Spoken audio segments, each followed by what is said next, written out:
안녕하세요. 안변아리의 하리맘 안변입니다. 저는 현재 육아휴직 중에 있는데요. 오늘로 복직이 3일 앞으로 다가왔습니다. 진짜 말로 할 수 없이 마음이 복잡해요. 오늘은 슬기로운 육아휴직 생활을 위해서 진작 알았으면 정말 좋았을걸 생각했던 모든 꿀팁을 모아 보았어요.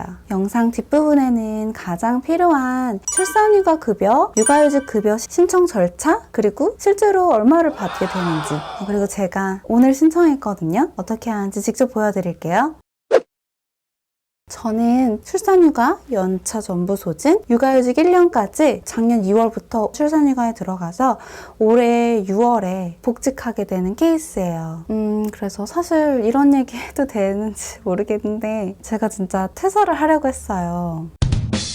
퇴사는 하는 걸로 생각하고 있었고 시점에 대한 고민을 하고 있었거든요. 이유는요, 아마 제 영상 보시는 분들은 하리 아빠는 어딨지? 이렇게 생각하실 수 있는데 하리의 아빠는 지금 현재 해외에 지금 거주하고 있어요. 그래서 떨어져 있는 게 싫어서 그래서 같이 지내려고 퇴사를 결심을 하게 됐는데 이게 코로나가 터지면서 하리 아빠만 두고 저랑 하리는 한국에 들어오게 됐어요. 그렇게 되면서 복직도 결심하게 된 케이스거든요. 만약에 당연히 퇴사할 거라고 생각해서 모든 환경을 다 퇴사에 세팅을 해놓고 가능성을 열어두지 않았더라 그러면 저에게 이런 옵션은 또 없었을 수도 있겠구나 라는 생각이 들더라고요. 인생은 정말 모르는 거더라고요. 제 말은 본인의 미래를 그려보시되 모든 일이 딱 풀릴 거라고 생각은 하지 마시고 어느 정도 오픈마인드를 가지시면 대비하기가 좀 수월하실 것 같아요. 나는 막 완전히 퇴사할 거니까 다 정리할 거야. 아니면 난 또 복직할 거니까 이렇게 해야지 라고 했는데 막상 아기를 키우다 보면은 여의치 않은 상황이 생길 수도 있고 또는 뭐 아이와 조금 더 길게 있고 싶어서 퇴사를 선택하시는 경우도 분명 있을 거라고 생각이 들어요. 짧게育기간을 또 보내실 분들은 또 그에 맞게 복직한 후에 어떻게 생활하게 될지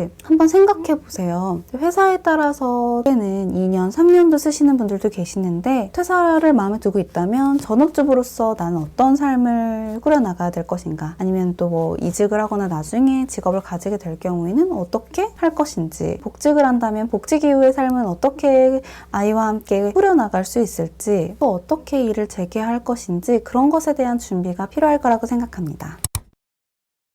직장 다니시는 분들 연차 쓰고 낮에 밖에 나오면 뭐야, 생각보다 이 시간에 이렇게 사람이 많아? 이 사람들 다 이 시간에 원래 돌아다니고 있던 거야?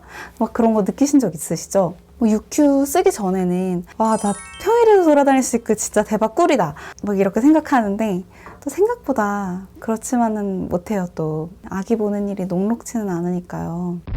그래도 추천드리는 건 부지런히 평일을 즐겨 놓으세요. 어떤 시점에 육휴를 쓰시게 될지는 모르겠지만 아이가 좀 더 커서라고 한다면 좀 더 자유롭게 외출하실 수 있겠고, 저 같은 경우에는 아기가 아주 어렸지만 100일이 지난 시점부터는 유모차를 완전히 적응을 시켜서 무조건 데리고 나갔던 것 같아요. 물론 외출짐 챙기는 게 정말 보통은 아니에요. 근데 그래도 그렇게 나갔다 오면은 하루가 좀 금방 가 있어요. 지금 복직을 앞둔 이 시점에서 육아휴직 기간 동안 가장 좋았다라고 생각하는 순간을 돌이켜보면 평일 낮에 아기랑 함께 공원에 앉아서 멍 때리고 있었던 그런 순간들이 기억이 나더라고요. 또 아기랑 함께하는 순간이 좀 많이 힘들었지만 그래도 이제는 다시는 이렇게 하루 종일 붙어 있을 일이 없다고 생각하니까 또 아쉽고 좀 더 잘해줄 걸, 좀 더 붙어 있을 걸, 이런 생각들이 막 물씬물씬 드는 것이 복직할 때가 다 되었나 봐요. 그러니까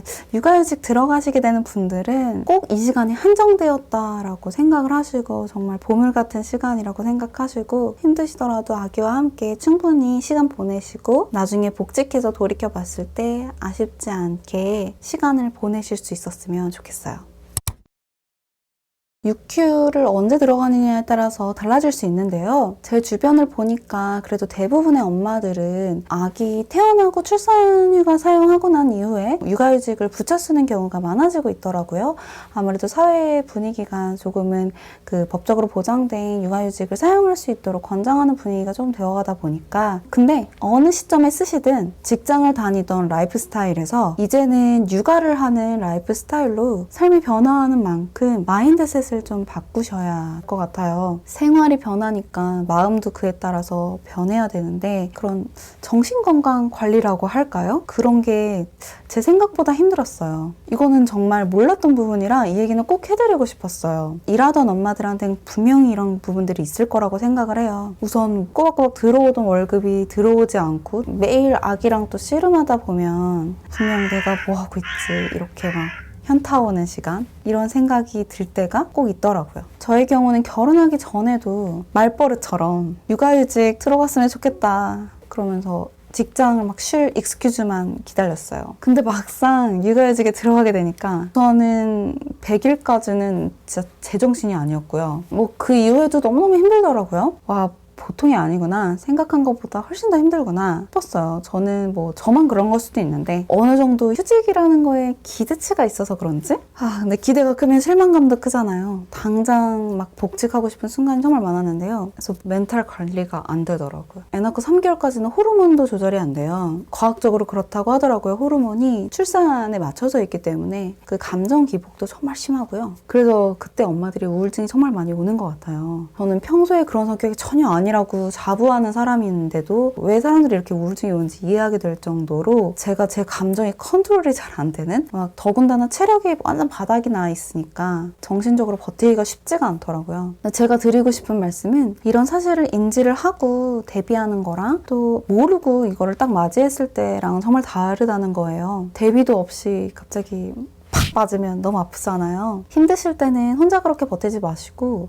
내가 이상해서 그런 게 아니라 멘탈 관리가 정말 힘든 시기구나, 힘들 수 있겠구나, 상황이 바뀌었으니까 이런 걸 인지하시고 같은 또래 엄마들하고 좀 힘듦을 나누시는 걸 추천드려요. 같이 버티면 좀 괜찮아질 때가 있어요. 요즘은 오픈 채방이라 그래서 또래 엄마들끼리 정보도 교환하고 의지를 하는 게 도움이 되더라고요. 새벽에 저 깨어있는데 맘님도 깨어 계세요? 막 이러면서 서로 위로하고요. 저도 뭐 조리원 동기 모임도 있지만 그거에 약간 확장판이라고 생각하시면 될 것 같아요. 개월수가 비슷하다 보니까 육아 고민도 비슷하고요. 저도 운 좋게 좋은 분들을 알게 돼서 정보 나누면서 지내고 있는데 너무 도움 많이 받았어요. 주변 엄마들한테도 비슷한 개월수 엄마들끼리 그렇게 하는 것을 정말 추천했더니 다들 도움 많이 받았다고 하더라고요. 그래서 강추드려요.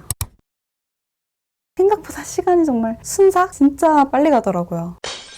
길다면 긴 시간인데 돌이켜보니까 정말 빨리 지나갔어요. 그 시간 동안 아기도 쭈니 성장을 하고 있는데요. 그런 성장 과정을 놓치지 않았으면 좋겠어요. 추천드리는 거는 스케줄링과 기록을 하시면 좋을 것 같아요. 저의 경우에는 막 태어나서 산후조리원에서부터 베이비타임이라는 어플을 썼어요. 이게 수유 시간 같은 거 기록하고 또 아기의 발달 과정 같은 거를 기록하기에 최적화된 앱인 것 같아요. 그것도 되게 추천드리고요. 거기다가 보통 요즘은 또 인스타그램을 아기용으로 따로 만드셔서 거기다가 올리시잖아요. 그런 것도 정말 도움이 될 것 같고 또 저는 육아 퇴근하고 나서 손으로 써서 기록을 하는 거를 좀 하다가 때려쳤는데 좀 아쉬워요. 지금 생각해보니까 계속했으면 좋았을걸. 아기가 정말 하루하루 다른데 육아일기를 그렇게 써놓으면 순삭된 것 같이 느껴지는 그 시간들이 막 흘러간 게 아니구나. 아기의 성장으로 가득 찬 소중한 순간들이었구나 라고 느끼시게 될 거예요. 또 본인의 성장이라고 말씀드렸는데요. 더불어서 본인 자신의 성장도 놓치지 마세요. 엄마로서의 나 자신도 또 성장하지만 또 나만의 성장도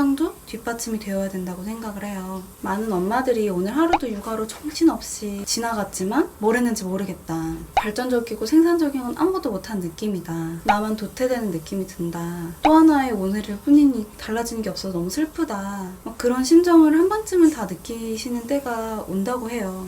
저의 경우는 그럴 때 돌파구 중에 하나가 체크리스트였어요. 육아에서 해야 될 일, 그리고 육아 퇴근하고 나서 해야 될 일 체크리스트를 만들어 두고 체크하면서 하루를 보내면 같은 하루를 보냈어도 그 하루가 좀 다르게 다가오더라고요. 사실 다른 건 별거 없거든요. 근데 내가 이러이러한 일을 했구나를 가시적으로 느끼다 보니까 그게 참 다르게 다가오더라고요. 매일 해야 되는 일이지만 그것에다 가치를 부여하고 거기에 더해서 자신의 가치도 올라가는 일이라고 생각하고 하면은 매일매일이 의미 있게 느껴지고 또 내 인생이 그냥 사라져버리는 게 아니라 더 멋있어지고 있다라는 생각이 드실 거예요.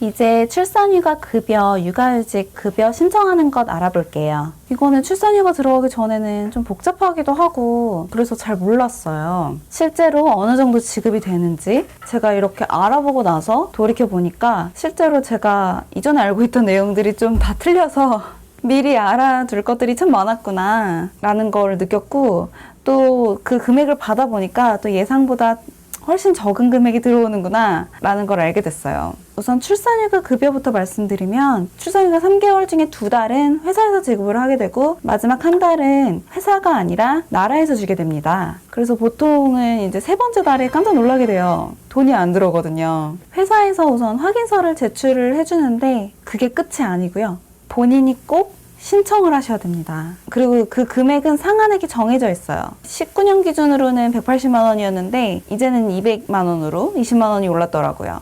신청할 수 있는 시기는 우선 지원 대상 기업과 대규모 기업이 나뉘는데요. 우선 지원 대상 기업의 경우에는 휴가 시작한 이후에 1개월부터 휴가 끝난 날 이후 12개월까지 신청이 가능하고요.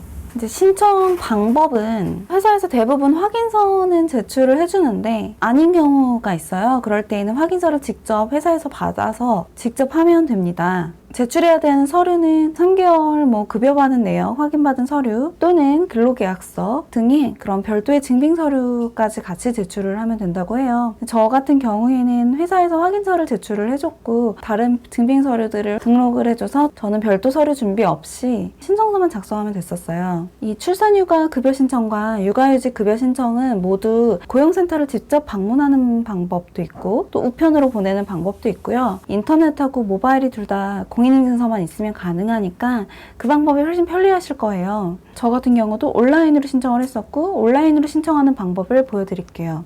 먼저 고용보험 사이트에 접속을 하시고요. 그 다음에는 공인인증서 로그인이 필요해요. 위에 보시면 개인 서비스 안에 모성보호라는 탭이 있어요. 출산휴가 급여 신청이면 제일 위에 있죠? 출산휴가 급여 신청 첫 페이지인데요. 이렇게 신청자 이름부터 다 입력하고 나면 첨부 파일은 회사에서 등록해줬다면 스킵하셔도 되고요. 마지막 페이지 짜잔! 신청 완료입니다.